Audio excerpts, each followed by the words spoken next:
안녕하세요. 저는 인천에 살고 있는 30대 초반 평범한 여성입니다.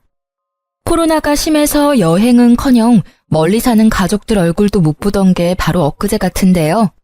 이제는 상황이 많이 나아져서 해외여행도 떠나고 멀리 사는 가족들도 걱정 없이 만날 수 있어서 참 다행입니다. 저는 코로나가 터지기 직전까지 비행기 객실 승무원으로 일했습니다.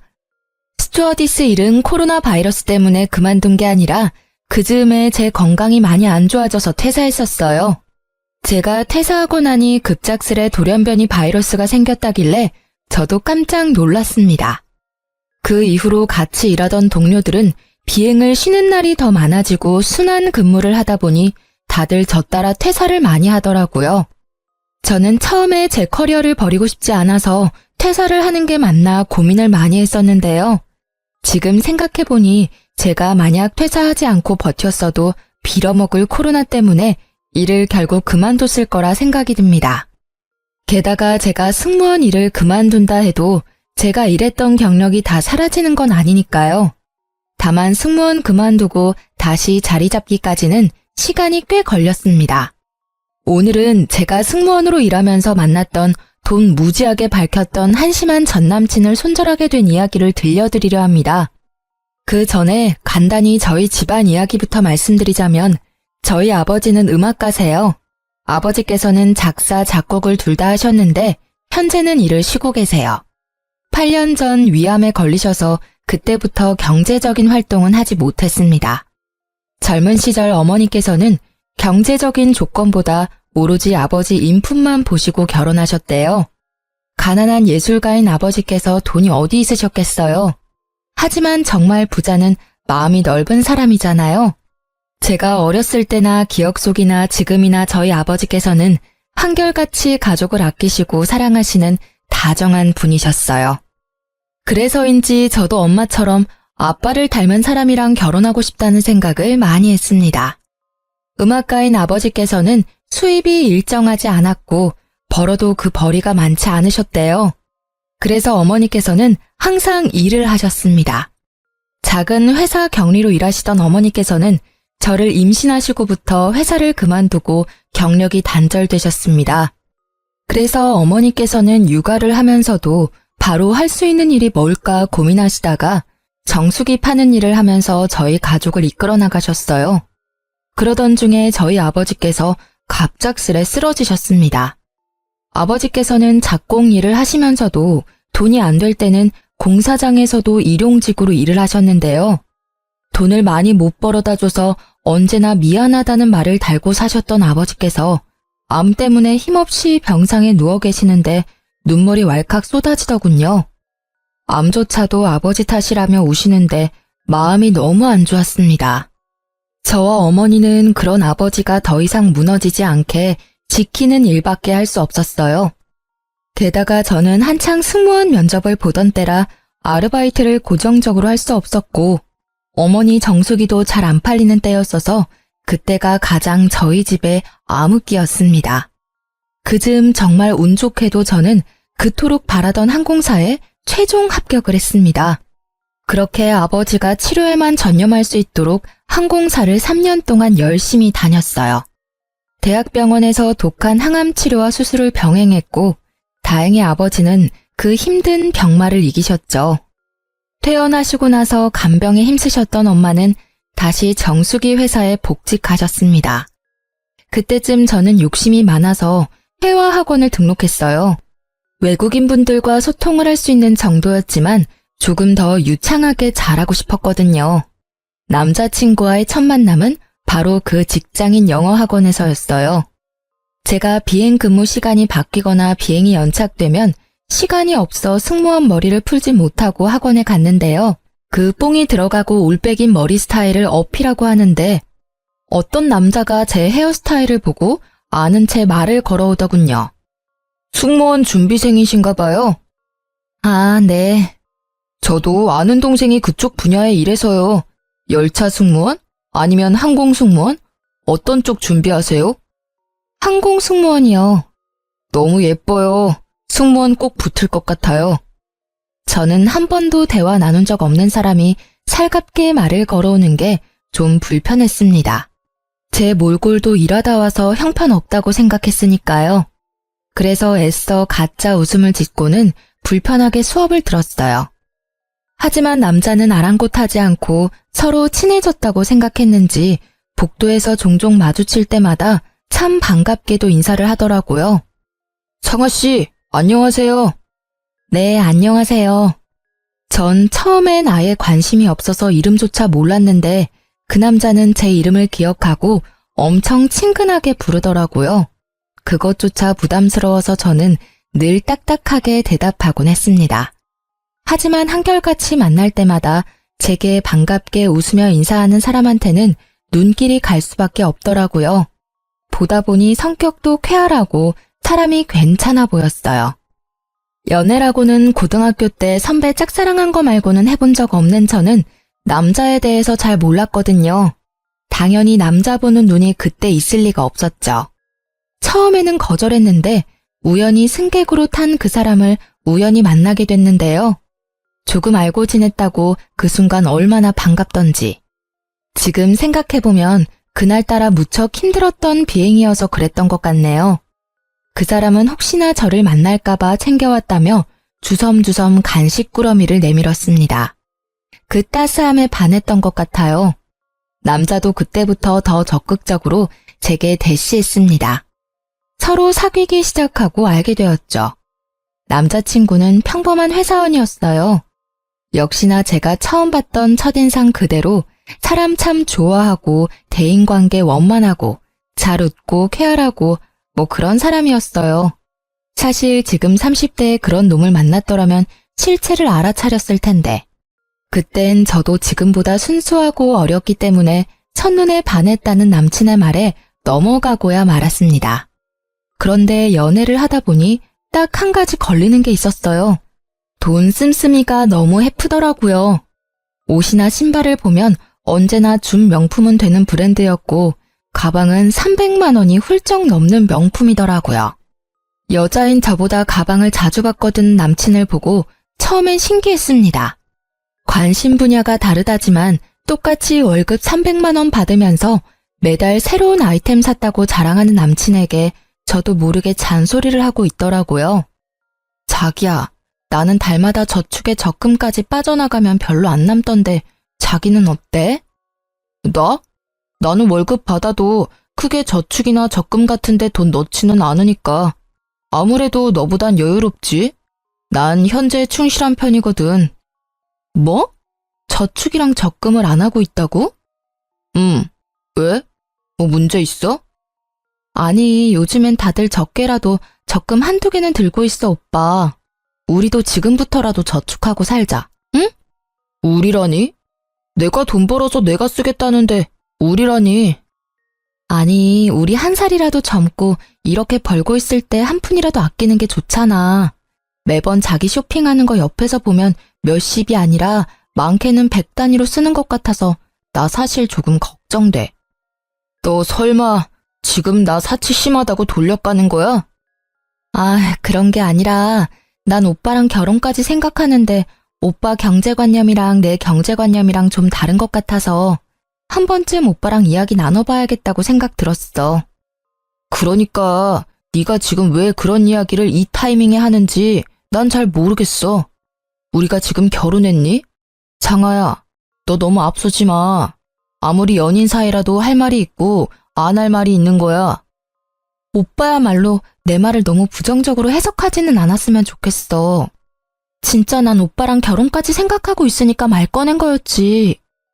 내가 저축이랑 적금 안 들었다 했지 내 재산이 없다고는 하지 않았다. 그럼 네가 먼저 말 꺼냈으니까 나도 그럼 하나 말해도 되는 거지? 너 승무원이라 돈도 잘 버는데 왜 항상 돈에 예민하게 구니? 데이트할 때도 난 가끔 분위기도 내고 싶은데 넌 저렴한 것들만 찾아서 너 따라 입만 맞춰줬어. 그리고 연인이니까 가끔 비싼 호텔 가서 호캉스도 즐기고 싶은데 돈 아까워하는 너 보면 이해 안 되고 답답할 때 많았어. 하지만 난 나랑 네가 다르다고 해서 너처럼 입 밖으로 안 꺼냈잖아. 나는 너한테 다 맞춰주고 배려하는데 넌 왜 나한테 잔소리만 하려 그래?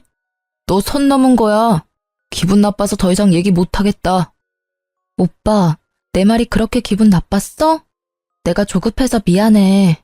난 오빠를 비난할 생각으로 말한 게 절대 아니란 것만 알아줘. 진짜 걱정돼서 한 말이야. 우리가 벌면 얼마나 번다고. 비슷하게 벌고 있잖아, 우리. 그래서 이제 그만 말해. 아, 상아야. 너는 잘 모르겠지만 말이야.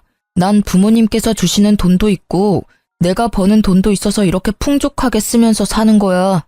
집안의 경제적 수준이 다르니까. 우리 씀씀이도 당연히 다른 거야. 내가 사치 부리는 게 아니란 말이지. 내가 너 자격지심 생길까봐 얘기 안 했었거든?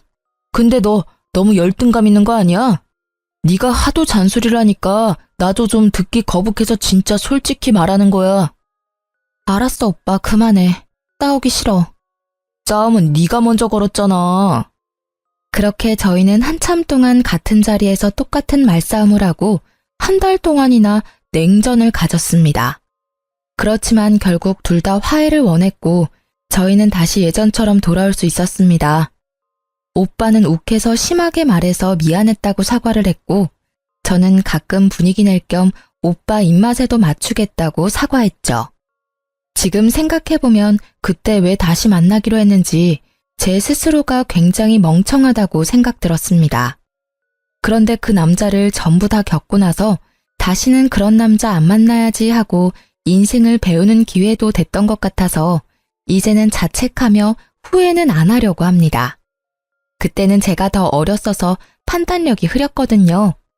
그냥 남친의 말을 들으니 제 자신이 궁상맞은 거란 생각도 들고 남친의 말대로 집안의 경제적인 상황은 각자가 다르니 씀씀이도 다를 수 있겠구나 생각했네요. 그래서 그 순간은 미친 듯이 창피해서 그 이후론 돈에 관한 얘기는 절대 안 꺼냈습니다. 그냥 재력에 따라 다르게 사는 거라 틀린 게 아니라 다를 수밖에 없는 어쩔 수 없는 일이라 생각했어요. 그 이후로는 남친의 집안이 경제적으로 풍족한 집안이란 것도 자연스레 알게 됐습니다. 남친도 굳이 숨기려 하지 않았어요. 어머님이 해주셨다는 비싼 명품 시계를 보고 한번 몰래 속으로 놀라기도 했습니다. 자세히 알지는 못했지만 남친의 말로는 어머니께서 금융업계에서 일하신다 하셔서 제가 얼마나 남친에게 가짜는 조언을 했나 싶어 얼굴이 화끈하기도 했어요.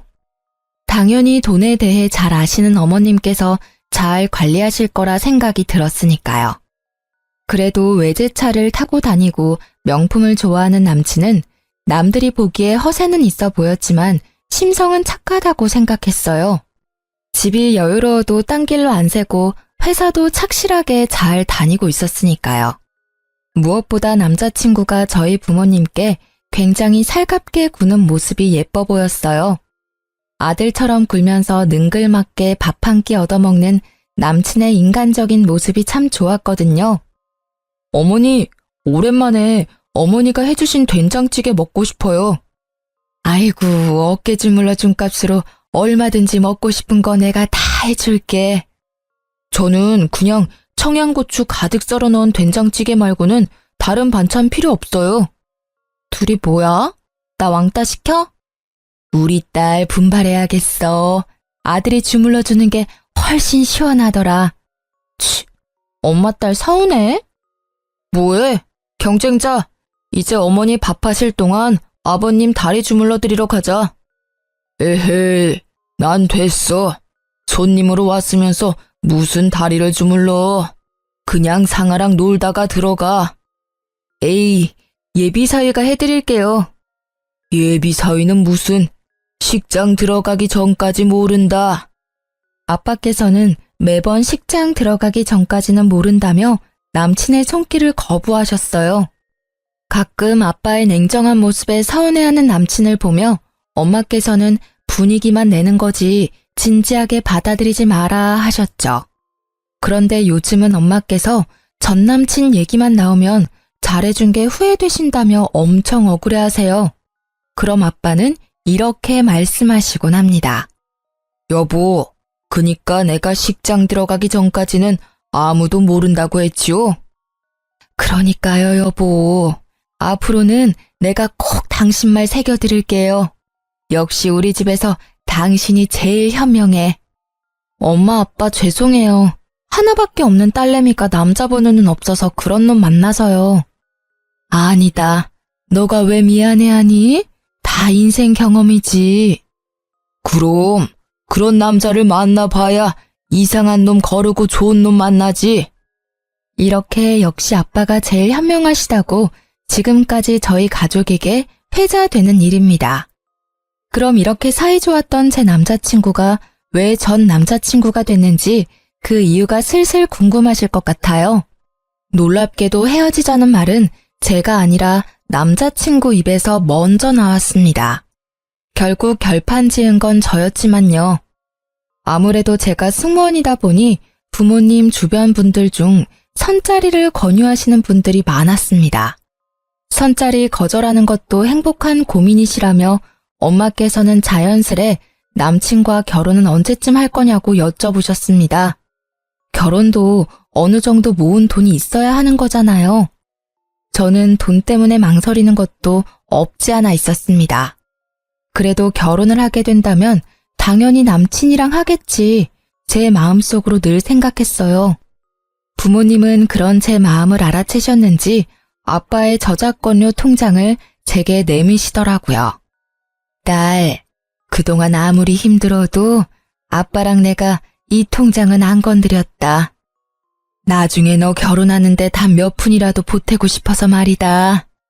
나중에 통장 정리하고 그 안에 있는 돈은 너 결혼 자금으로 써. 엄마, 아빠. 부모님의 응원에 저는 용기를 내서 남친에게 결혼에 대해 물어봤습니다. 오빠, 우리 결혼 말이야. 당장 구체적으로 계획을 세우는 건 아니더라도 대충이라도 그려놔야 하지 않나? 결혼? 그런데 생각보다 남친의 반응이 뜨뜨미지근하더군요. 그날은 그렇게 결혼에 대해 제대로 이야기도 못 해보고 대화가 흐지부지 흘러갔습니다. 게다가 집에 돌아와 생각해보니 남친과 2년가량 만났는데 저는 남자친구 집에 한 번도 놀러 간 적이 없더라고요. 남자친구 아버님은 돌아가셨고 어머님 한 분 계셨는데 매번 남친의 입으로만 안부를 듣고 한 번도 인사드린 적이 없다는 걸 그제야 깨달았습니다. 먼저 그런 말 꺼낸 적 없던 남친에게 은근히 서운도 했고 오히려 남친은 살갑게 저희 집에 잘 오는데 제가 미처 못 챙긴 건 아닌가 아차 싶기도 하더라고요. 자기야, 주말에 집에 한번 와. 엄마가 보고 싶으시대. 진짜? 우리도 이제 혼기 꽉 찼으니까. 연애만 하다가 헤어지는 커플들 많이 봤으니까 저도 남친과 그런 사이가 될까봐 좀 걱정스러웠는데 저 혼자만 헛물켠 게 아니라 생각하니 너무 행복했습니다. 저는 과일 바구니를 들고 남친 집을 찾아갔습니다. 그런데 마중 나온 남친의 얼굴이 어둡더라고요. 오늘 너무 힘준 거 아니야? 어머님께 잘 보이고 싶은 마음에 그런데 이렇게 중요한 날 묘하게 웃지도 않고 기분이 안 좋아 보이는 남친이었어요. 남친의 집에 도착하니 생각했던 것과는 달라 속으로는 당황스럽기는 했습니다. 남친의 본가는 조금 허름하고 많이 낡은 주택이었습니다. 그동안 남친이 본인의 씀씀이를 합리화시켰던 부유함과는 거리가 멀어 보였어요.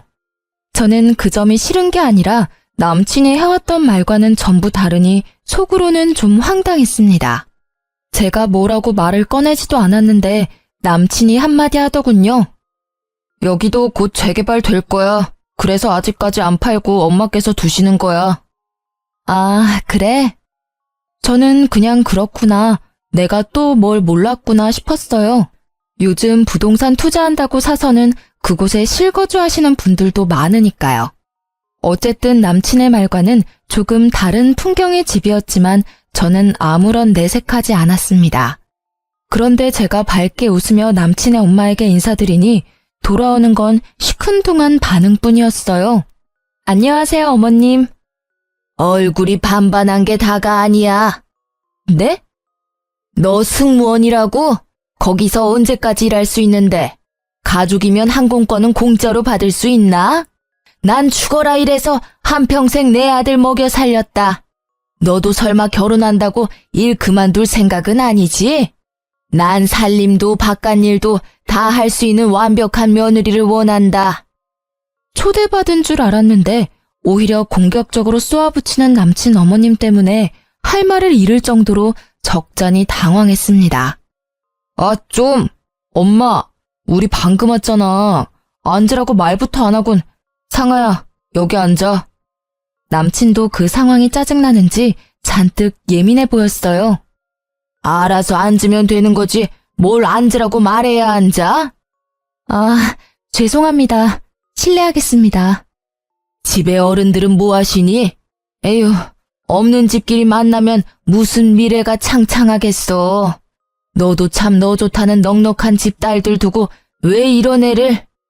사람 앞에 앉혀두고 무안하게 만드는 남친 엄마 때문에 정말이지 도망가고 싶더라고요. 아, 네. 저희 엄마는 정수기 회사에서 일하시고요. 아버지께서는 음악가세요. 아버지는 몸이 안 좋으셔서 현재는 쉬고 계십니다. 뭐? 엄마가 정수기? 아유, 게다가 아빠는 뭐? 아니, 결혼해서도 부양해야 하는 거 아니야? 참 곤란하다. 넌 어디 아픈 데 없냐? 건강한 거 맞아? 아들, 이 상황 엄마는 매우 당황스럽다. 엄마, 얘기 좀 제대로 들어보고 말씀하세요. 아버님 암투병 하셨었는데 지금은 완치하셨어요. 그럼 뭐하니? 암은 가족력이 얼마나 중요한데. 너 지금 건강하냐니까? 저 일하면서 건강이 조금 나빠져서 승무원은 일은 올해까지만 하면 어떨까 생각하고 있습니다. 항공 관련 강사를 준비하고 싶어서 알아보는 중입니다. 한동안 정적이 흐르고 남친은 자기 엄마와 똑같이 멋씹은 얼굴을 하고 있더라고요. 남친 엄마는 골똘히 생각하다 제게 버럭 소리를 지르기 시작했습니다. 뭐? 멀쩡한 승무원 일 그만두고 뭐가 어째? 아들, 넌 이런 애를 며느리감이라고 데리고 온 거야? 집안은 모자라도 승무원이라길래 웬만하면 내가 이 결혼 허락해주려고 했다. 너 일 그만두면 절대 내 아들이랑 결혼 못한다. 그렇게 중요한 일을 상의도 없이 너 혼자 생각하다 이제 말해? 애초에 취직할 생각이었냐? 내가 좀 산다니까 빌붙고 싶었어? 와, 뒤에서 승무원 그만둘 계획하고 있었던 거 소름 돋는다. 너 설마 아직도 내가 진짜 너한테 첫눈에 반한 줄 알아? 그런 척 한 거야. 너 얼굴 그 정도면 반반하고 여친이 승무원이면 내 기도 살고 월급도 많이 버니까 결혼 생각하고 만난 거라고.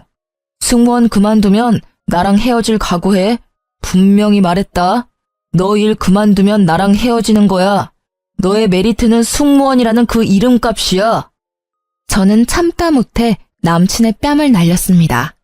두 모자의 태도가 정말 기가 막혔어요. 어디 예비 신랑 뺨을 때려? 예비 신랑이라뇨. 나 진짜 어이가 없어서. 저도 승무원 이름값 운운하는 남자랑 결혼할 생각 없어졌네요. 제가 너무 아까워서 이런 집안에 시집 못 오겠거든요.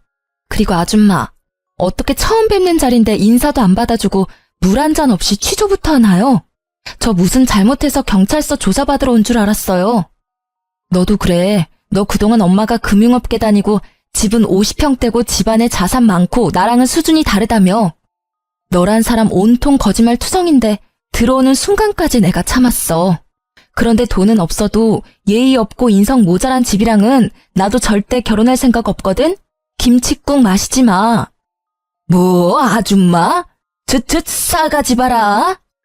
제가 자리를 박차고 일어서자 남친 엄마는 제게 버릇없다며 들어본 적 없는 욕짓거리를 퍼붓더라고요. 네네, 이왕 버릇 없는 김에 가져온 과일 바구니도 도로 가져갈게요. 제 돈 썼는데 여기 두고 가기엔 너무 아까워서요. 집에 가서 맛있게 먹겠습니다. 안녕히 계세요. 그건 두고 가. 들고 왔는데 그걸 또 도로 가져가는 게 어딨니? 직접 사드세요. 아들한테 사달라고 하던가요. 저 꿀 같은 휴무에 차려입고 여기까지 온 거 시간 낭비한 것 같아서 지금 너무 속상하거든요.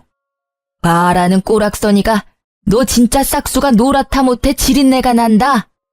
네네, 아무렴요. 여기 오는 길에 엄청 지린내가 나더라고요. 재개발 빨리 되기를 응원할게요. 아무 말 못할 것 같던 제가 반박하자 남친과 그의 엄마는 당황해서 더 이상 제게 더 말은 못하고 이내 화를 내면서 둘이 싸우더라고요. 원하는 대로 안 흘러가니 애가 탔겠죠. 제가 뭐가 아쉬워서 그런 대접을 받으며 그 만남을 이어가겠어요. 저는 혼란스러운 틈을 타 얼른 집으로 돌아갔습니다. 역시나 남친은 본인이 아쉬운지 그날 이후로 절 붙잡으려 연락이 계속 왔습니다. 제가 전부 피하니까 제 비행 스케줄을 이미 알아보고는 공항까지 찾아왔더라고요. 창피하게 사람들 앞에서 저를 붙잡길래 공항 카페에서 간단히 끝내려고 자리를 잡았습니다. 엄마가 금융업계 다닌다고 거짓말해서 미안해. 네가 평소에 돈 가지고 스트레스 받게 하니까 나도 모르게 나온 거짓말이야.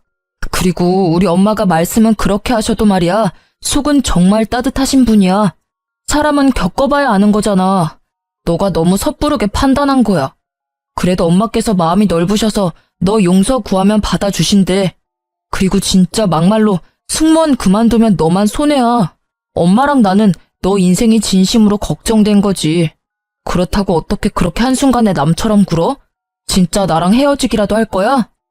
너 나 껍데기만 보고 만난 거라며. 네가 실토해놓고 나랑 계속 만날 수 있을 거라 생각했니? 그리고 너도 너지만 너희 어머니 진짜 사람 불러놓고 무안 주고 윽박 지르며 막말까지. 됐고, 더 이상 말 섞기도 싫어. 나 승무원 그만둘 거고 네가 네 입으로 나 일 그만두면 우리 헤어지는 거라며. 나 이미 회사에 퇴사 통보했고 너랑 깔끔하게 헤어지는 거야. 알겠니? 찾아오지 마. 아, 찾아와도 난 없을 거니까 찾아오던지 말던지 너 알아서 해라. 야, 너 진짜 승무원 그만둬? 이제 뭐 먹고 살려고 그래? 너 집에 돈도 없잖아. 그럼 지금이라도 나 붙잡아야 하잖아. 자존심 부리지 마. 내가 특별히 하자 있는 너네 집안 눈 감아 줄 테니까 너도 자존심 그만 부리고 나한테 와. 그 정도 했으면 됐잖아? 너 미쳤니? 지금 나보고 뭐? 하자? 맞잖아. 너네 아빠 완치하셨다지만 또 언제 어떻게 될지 모르는 거잖아. 막말로 암은 또 재발할 수도 있고. 조소가 섞인 놈의 말에 저는 그 자리에서 뺨을 갈기고 싶었는데 유니폼을 입은 상태라 겨우 참았습니다. 그 대신 교양 있게 말로 그놈을 처참하게 만들어줬어요. 나 공항이라서 이 정도 참았지. 밖이었어 봐. 너 아작냈어. 야, 남의 인생 혼수 두기 전에 네 인생이나 돌아봐. 너 그러다 곧 파산할걸? 저번에 네가 형편에 맞게 씀씀이가 다르다며. 진짜 웃기고 가짠다. 뭐? 재개발? 지나가던 개가 웃겠다. 너 그렇게 안 봤는데 지금 우리 집 평가하는 거야?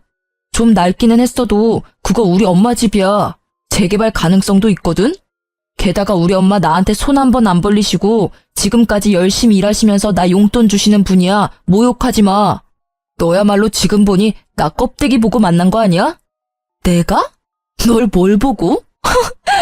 아, 내가 말 안 했었나? 우리 집 곧 이사해. 뭐? 무슨 돈이 있어서? 네가 알 바야? 거짓말하지 마. 돈 나올 구석 없는 집안인 거 내가 뻔히 아는데. 맘대로 생각해.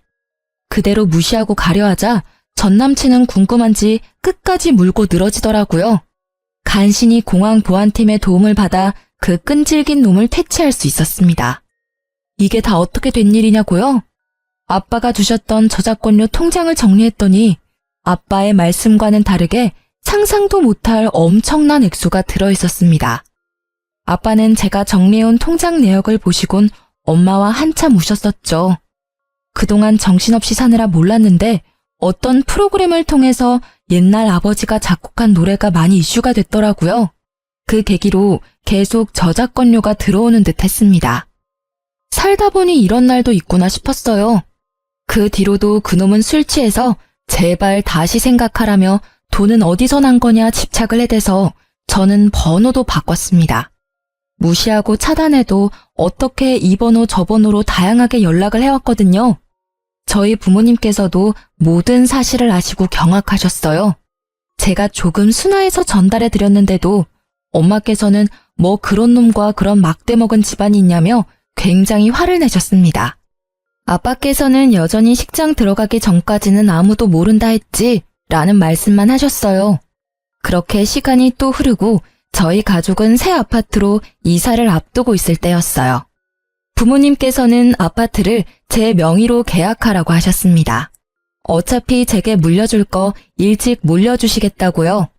제가 나중에 결혼하면 두 분은 물 좋고 공기 좋은 고향 땅에서 살고 싶다 하셨죠. 그런데 결혼은 고사하고 그 미친놈 때문에 연애든 결혼이든 다 질려버렸거든요. 평생 이렇게 부모님과 살면 좋겠다 생각하고 집을 고른 건 부모님께 지금도 비밀입니다.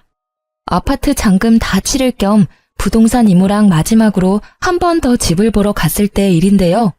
아파트 부동산 앞에서 어떤 젊은 남자가 엄청 요란하게 통화하고 있었어요. 월세 보증금에서 까라고요. 몰라요. 배째요. 나가라고요? 누구 맘대로?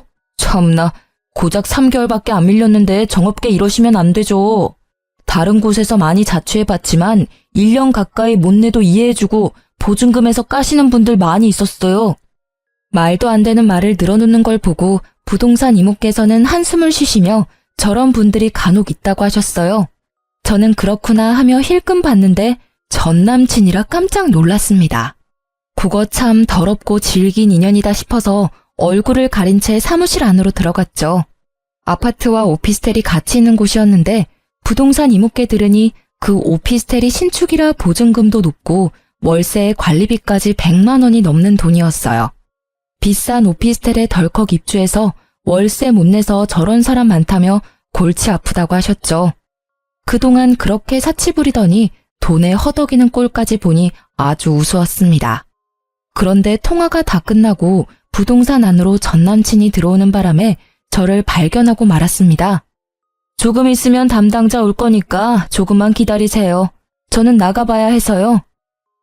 예. 볼일 보고 오세요. 아니, 그런데 저는 사모님인 줄 알았는데 아직 미혼이라셔서 깜짝 놀랐어요. 혼자 힘으로 아파트 대출 안 끼고 사는 젊은 분들이 많지는 않으니까요.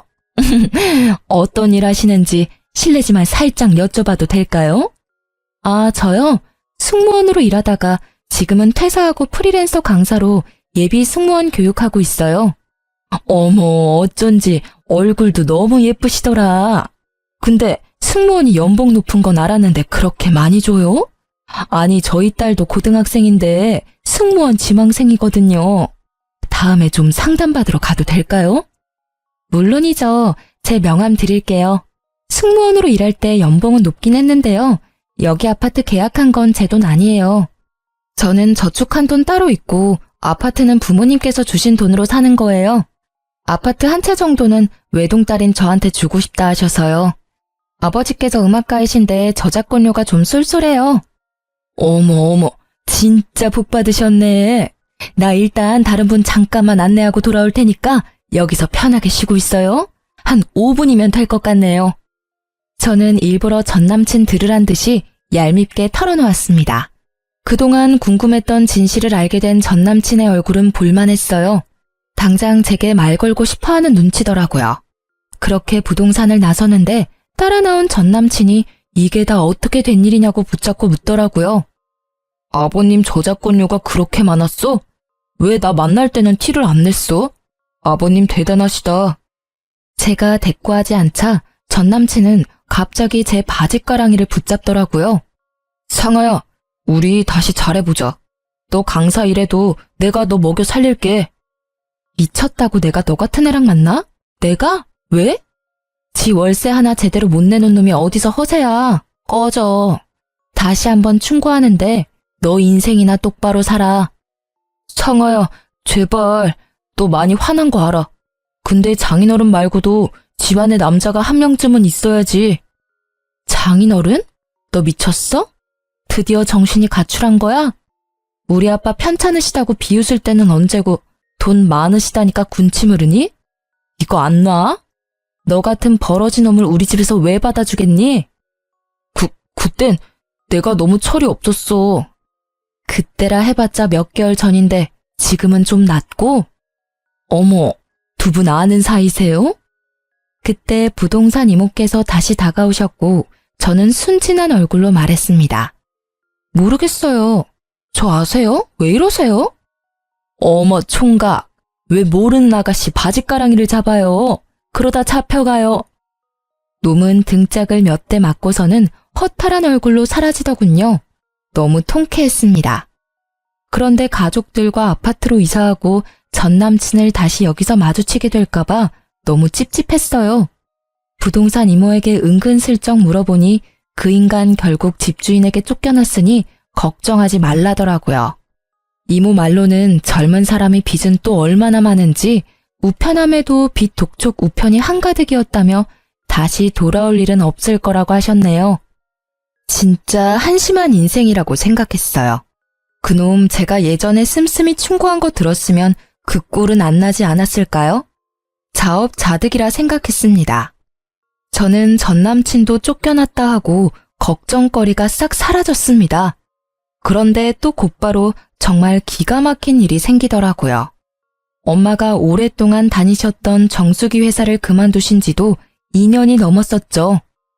엄마 정수기 다닐 때 알던 동생이야. 아들이 너무 사고만 치고 다녀서 그거 매번 갚고 다니느라 정작 수중에 모은 돈도 없대. 내가 짠해서 해줄 건 없고 정수기라도 비싼 거 해주려고. 정수기 말고도 비데랑 이것저것 다 해줘야지.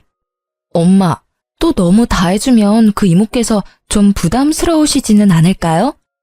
나 잘된 거 다 뻔히 알고들 있는데 오히려 안 해주면 엄마가 욕먹을지도 몰라. 저는 쉬는 날이라 소파에 누워있다 잠들었고 곧 시끌벅적한 소리 때문에 깼거든요. 초인종이 울리고 대문이 열리자 정수기 설치 기사님과 이모 총 2분이 오셨더라고요. 그런데 정수기 이모가 낯익은 얼굴이라 깜짝 놀랐습니다. 언니, 정말 성공했네요. 얘기 듣기만 들었지 이렇게 직접 보니까 너무 부러워요. 입구부터 부잣집 아파트인 거 티가 딱 나더라고. 성공해서도 이렇게 저 잊지 않고 챙겨줘서 고마워요.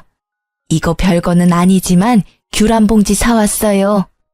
이런 걸 뭐하러 사와? 아유, 잘 먹을게. 들어오세요들.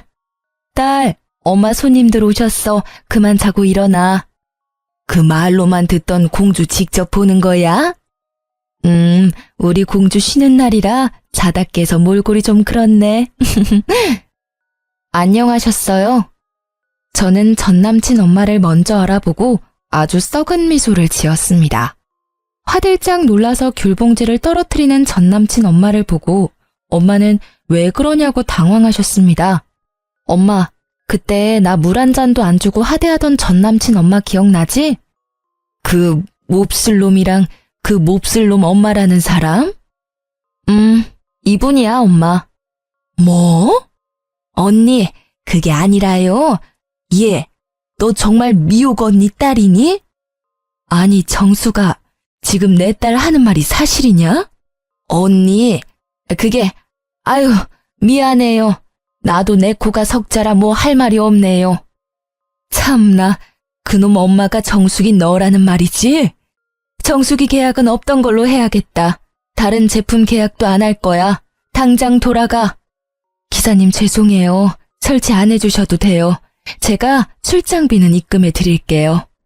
기사님께서 먼저 나가시자 무릎 꿇고 비는 전 남친 엄마였어요. 언니, 내가 미안해요. 그런데 내가 요즘 좀 힘들어서 그런데 이번 계약만 좀 어떻게 안 될까요? 당장 내 집에서 나가라. 내 딸이랑 더 이상 한 공간에 있는 꼴 못 봐. 저기 아줌마, 집에 과일이 많아서요. 귤은 도로 가져가서 아들이랑 드세요. 저는 얄밉게 그분께 귤봉지를 쥐어주며 배웅했습니다. 그 뒤로 전 남친 엄마는 무슨 낯짝인지 자신이 잘못했다면서 홍기 꽉 찬 아들, 딸 지금이라도 이어주자고 뻔뻔하게 다시 연락을 해왔어요. 엄마는 어디 귀한 내 딸 넘보냐고 자식 교육 똑바로 시키고 심성 곱게 써야 일도 잘 풀리는 거라며 쓴소리 하셨다 합니다. 그래도 포기하지 않던 아줌마를 향해 엄마는 마지막으로 경고장을 날렸죠. 너 자꾸 그러면 내가 다 소문낼 줄 알아? 불편하게 자꾸 연락하지 마. 내가 너 때문에 오래 쓴 전화번호까지 바꿔야겠어? 엄마가 진짜 지인들한테 소문이라도 낼까봐 더 이상 연락이 오진 않는다더라고요. 엄마가 한동안 세상 참 좁다며 신기해하셨어요. 좋은 마음으로 친한 후배 도와주려 했더니 그런 인성을 가졌는지 꿈에도 몰랐었다며 세상 참 오래 살고 볼 일이라고 말이죠. 전 남친 엄마를 보면서 이 세상 생각보다 좁으니 당장 인연이 아니더라도 내일 다시 어떻게 그 인연을 마주칠지 모르니 평소에 심성을 곱게 써야 한다는 생각이 들었어요. 지금 현재 저는 예비 승무원들 교육하며 잘 살고 있습니다. 부모님도 아픈 곳 없이 무탈하시고요. 말씀드리다 보니 이야기가 너무 길어졌네요. 긴 사연 여기서 마무리하겠습니다. 함께 끝까지 들어주셔서 너무 감사합니다.